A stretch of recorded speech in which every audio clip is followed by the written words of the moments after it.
विश्वास नहीं करता वो नास्तिक है। प्राचीन धर्मों ने कहा है वो नास्तिक है जो ईश्वर में विश्वास नहीं करता। नया धर्म कहता है नास्तिक वो है जो अपने आप में विश्वास नहीं करता। सफलता प्राप्त करने के लिए जबरदस्त सतत प्रयत्न और इच्छा शक्ति की आवश्यकता है। प्रयत्नशील व्यक्ति कहता है मैं समुद्र पी जाऊंगा, मेरी इच्छा से पर्वत टुकड़े टुकड़े हो जाएंगे। इस प्रकार की शक्ति और इच्छा रखो, कड़ा परिश्रम करो, तुम अपने उद्देश्य को निश्चित पाओगे। विश्वास, विश्वास, अपने आप पे विश्वास, ईश्वर पे विश्वास, यही महानता का रहस्य है। यदि तुम पुराण के 33 करोड़ देवी देवताओं और विदेशियों द्वारा बतलाए हुए सब देवताओं में भी विश्वास करते हो, पर यदि अपने में विश्वास नहीं करते तो तुम्हारी मुक्ति नहीं हो सकती। स्वयं पे विश्वास रखो, उस पर स्थिर रहो और शक्तिशाली बनो। ये एक बड़ी सच्चाई है। शक्ति ही जीवन है और कमजोरी मृत्यु। शक्ति परम सुख है, अजर अमर जीवन है।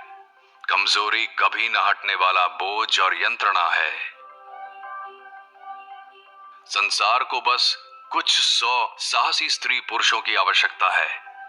उस साहस का अभ्यास करो जिसमें सच्चाई जानने की हिम्मत है, जिसमें जीवन के सत्य को बतलाने की हिम्मत है, जो मृत्यु से नहीं कांपता, मृत्यु का स्वागत करता है और मनुष्य को बतलाता है कि वो अमर आत्मा है। समस्त विश्व में कोई उसका हनन नहीं कर सकता। तब तुम आजाद हो जाओगे। कर्म करना बहुत अच्छा है, पर वो विचारों से आता है। इसलिए अपने मस्तिष्क को उच्च विचारों और उच्चतम आदर्शों से भर लो। उन्हें रात दिन अपने सामने रखो। उन्हीं में से महान कार्यों का जन्म होगा। असफलता की चिंता मत करो, वे बिल्कुल स्वाभाविक हैं। वे असफलताएं जीवन का सौंदर्य हैं। उनके बिना जीवन क्या होता? जीवन में यदि संघर्ष ना रहे तो जीवित रहना ही व्यर्थ है। इसी संघर्ष में है जीवन का काव्य। संघर्ष और त्रुटियों की परवाह मत करो। असफलताओं पर ध्यान मत दो, ये छोटी छोटी फिसलने हैं। आदर्श को सामने रखकर 1000 बार आगे बढ़ने का प्रयत्न करो। यदि तुम 1000 बार भी असफल होते हो तो एक बार फिर प्रयत्न करो। संसार की क्रूरता और पापों की बात मत करो। इसी बात पर खेद करो कि तुम अभी भी क्रूरता देखने को विवश हो। इसी का तुमको दुख होना चाहिए कि तुम सब और केवल पाप देखने के लिए बाध्य हो। यदि तुम संसार की सहायता करना आवश्यक समझते हो तो उसकी निंदा मत करो, उसे और अधिक कमजोर मत बनाओ। पाप दुख आदि सब क्या है? कुछ भी नहीं, वे कमजोरी के ही परिणाम हैं। इस प्रकार के उपदेशों से संसार दिन प्रतिदिन अधिकाधिक कमजोर बनाया जा रहा है। बचपन से ही उनके मस्तिष्क में निश्चित, दृढ़ और सहायक विचारों को प्रवेश करने दो। विश्व की समस्त शक्तियां हमारी हैं।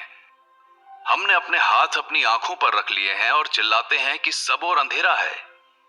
जान लो कि हमारे चारों ओर अंधेरा नहीं है। अपने हाथ अलग करो, तुम्हें प्रकाश दिखाई देने लगेगा जो पहले भी था। अंधेरा कभी नहीं था, कमजोरी कभी नहीं थी। हम सब मूढ़ हैं जो चिल्लाते हैं कि हम कमजोर हैं, अपवित्र हैं। कमजोरी का इलाज कमजोरी का विचार करना नहीं, वरन शक्ति पर विचार करना है। मनुष्य को शक्ति की शिक्षा दो जो पहले से ही उसमें है।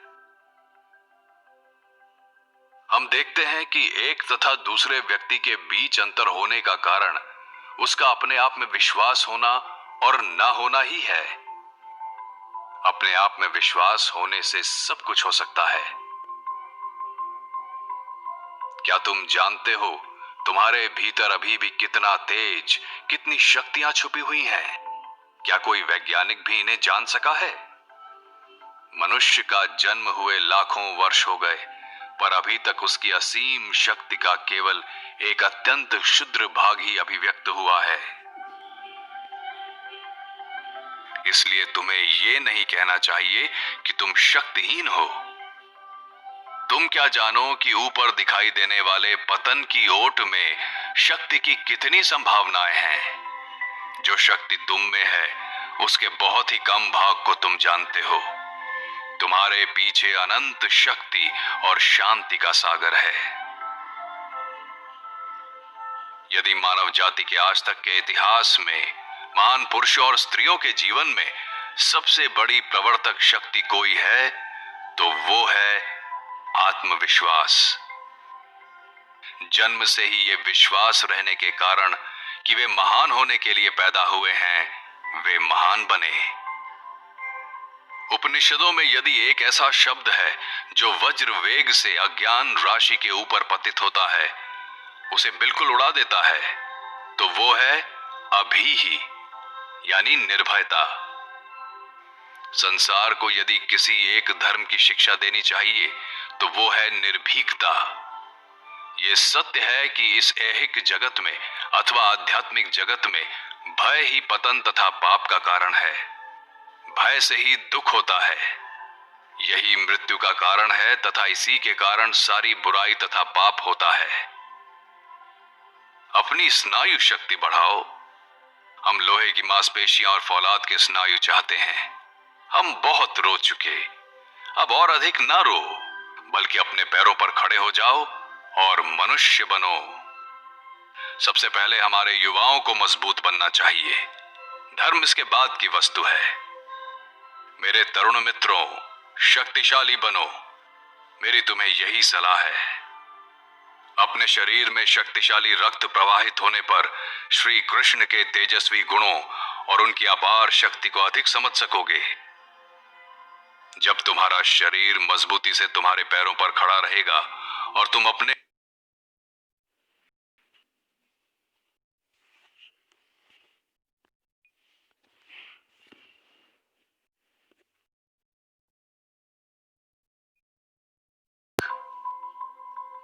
यदि ऐसे 100 व्यक्ति भी मिल जाएं, तो संसार आंदोलित हो उठेगा।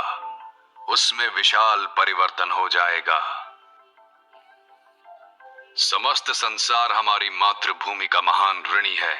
किसी भी देश को ले लीजिए, इस जगत में एक भी ऐसी जाति नहीं है जिसका संसार उतना ऋणी हो जितना कि वो यहाँ के धैर्यशील और विनम्र हिंदुओं का है। अनेकों के लिए भारतीय विचार, भारतीय रीति रिवाज, भारतीय दर्शन, भारतीय साहित्य पहली नजर में ही घृणास्पद प्रतीत होते हैं, पर यदि वे सतत प्रयत्न करें, पढ़ें तथा इन विचारों में निहित महान तत्वों से परिचित हो जाएं, तो परिणाम स्वरूप उनमें से 99% आनंद से विभोर होकर उन पर मुग्ध हो जाएंगे।